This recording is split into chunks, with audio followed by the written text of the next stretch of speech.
రుణమాఫీ, ఉచిత కరెంట్, రైతు బీమా, మద్దతు ధర కాంగ్రెస్ పార్టీ పేటెంట్ అన్నారు సీఎం రేవంత్ రెడ్డి. అధికారంలోకి వచ్చిన ఏడాదిలోనే 21,000 కోట్ల రూపాయలు రుణమాఫీ చేసిన ప్రభుత్వం దేశ చరిత్రలోనే మరొకటి లేదన్నారు.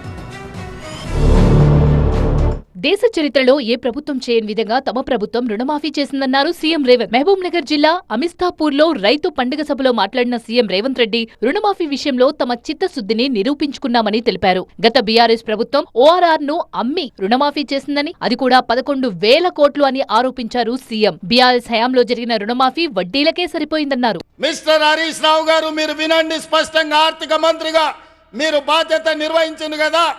ఔటర్ రింగ్ రోడ్డు 7,500 కోట్ల రూపాయలకు తెగ నమ్మి ఆనాడు కాంగ్రెస్ పార్టీ నిర్మించి ఒక అద్భుతమైన ఆస్తిని నగరానికి, తెలంగాణ రాష్ట్రానికి ఇస్తే దాన్ని అమ్మేసి 5 సంవత్సరాలలో రైతు రుణమాఫీ చేసింది మీరు 11,000 కోట్లు అయితే అందులో 8,500 కోట్ల రూపాయలు మిత్తికే సరిపోయినాయి.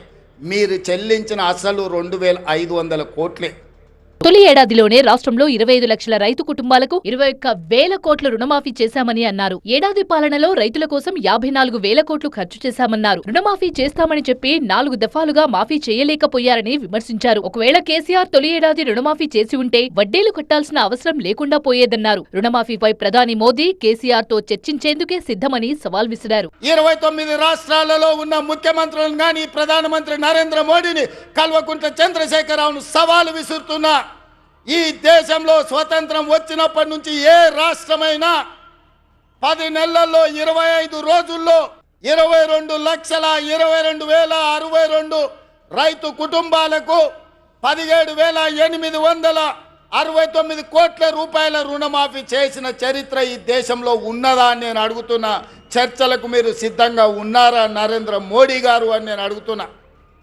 నరేంద్ర మోడీ గారు వస్తారా చర్చకు? కల్వకుంట్ల చంద్రశేఖరరావు గారు వస్తారా? మీరిద్దరు కలిసి రాండి. రుణమాఫీ, ఉచిత కరెంట్, రైతు బీమా, మద్దతు ధర కాంగ్రెస్ పార్టీ పేటెంట్ అన్నారు రేవంత్ రెడ్డి. ఒక రైతు బిడ్డగా రైతుల కష్టాలేమిటో తనకు తెలుసన్నారు. రైతులు సంతోషంగా ఉంటే బీఆర్ఎస్ నేతలకు నిద్ర పట్టడం లేదని ఆగ్రహం వ్యక్తం చేశారు.